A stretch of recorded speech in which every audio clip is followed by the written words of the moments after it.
Chaque jour, de nouveaux produits sont créés pour répondre à des besoins existants ou à de nouveaux besoins.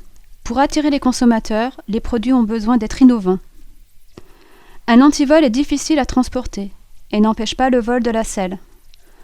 CityLook est une selle amovible pour vélo qui se transforme en quelques secondes en antivol ultra résistant.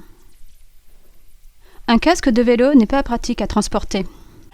Le casque Morpher se replie à plat pour se glisser facilement dans votre sac.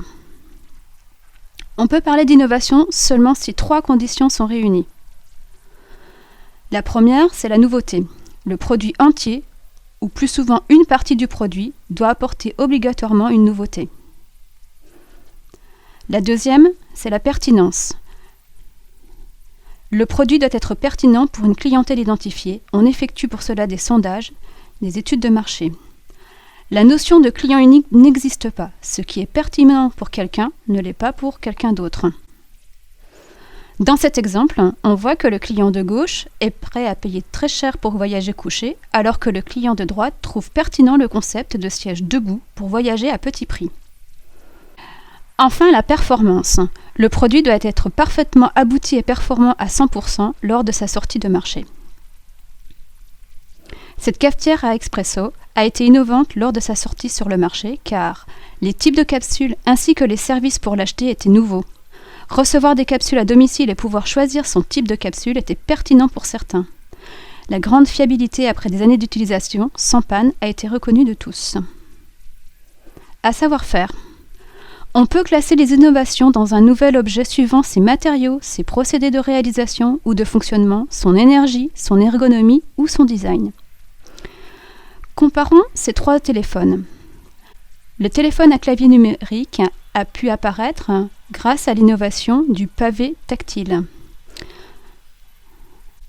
Le téléphone sans fil est apparu grâce à l'innovation suivante, la transmission par ondes hertziennes.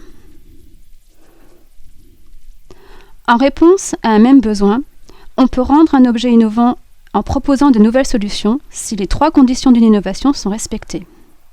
Exemple sur 2 parapluies. Pour répondre aux besoins, se protéger de la pluie, nous pouvons utiliser un parapluie traditionnel. On peut aussi utiliser un nouveau parapluie appelé Air Umbrella qui va permettre d'éloigner les gouttes grâce à un flux d'air.